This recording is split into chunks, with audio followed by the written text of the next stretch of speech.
Hello. It's been a busy few weeks, but I'm back.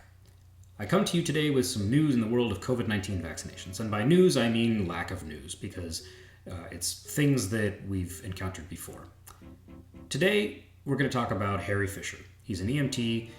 His account recently resurfaced on my Twitter feed. I don't know if it was because he had blocked me or if he was suspended for a while. Who knows?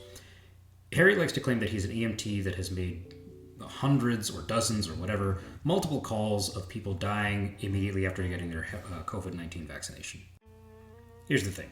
He's never really told the same story twice. It's kind of hard to believe, but we're going to talk about one of his more recent tweets. Here he says, paramedic thoughts, the person I saw die in a Pfizer line after their shot. They weren't old and they believed it was safe and effective.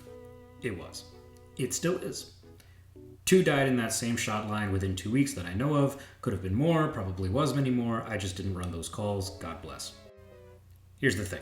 If they were in line, they probably hadn't gotten their shot yet, because people who had gotten their shots were no longer waiting in line. They were in the recuperation room, which brings me to my second point. These were the most monitored shots in the history of vaccination. Social media exists now. We were watching these because even though the technology is not new for mRNA vaccines, the vaccines were being rolled out to the general population.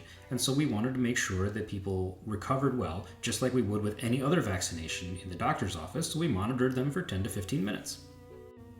We saw a lot of sore arms. We saw a few people pass out because that happens with a lot of different vaccines. What we didn't see was a lot of people dying, because that would have been national news. And if you're a conspiracy theorist, I know what you're thinking. Well, the news media is bought and paid for. However, it really isn't.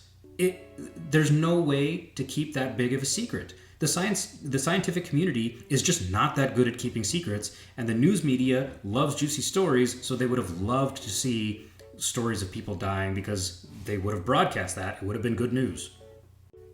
Not good news, but it would have drawn a lot of eyes.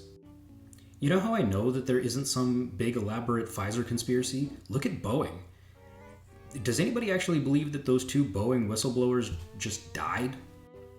In my next video, we'll talk about AstraZeneca and how they were in the courtroom recently, but again, more signs that there was no cover-up because otherwise they wouldn't be in the courtroom. These were very heavily monitored vaccines. They still are. They're still safe and effective. You should get yours today if you haven't.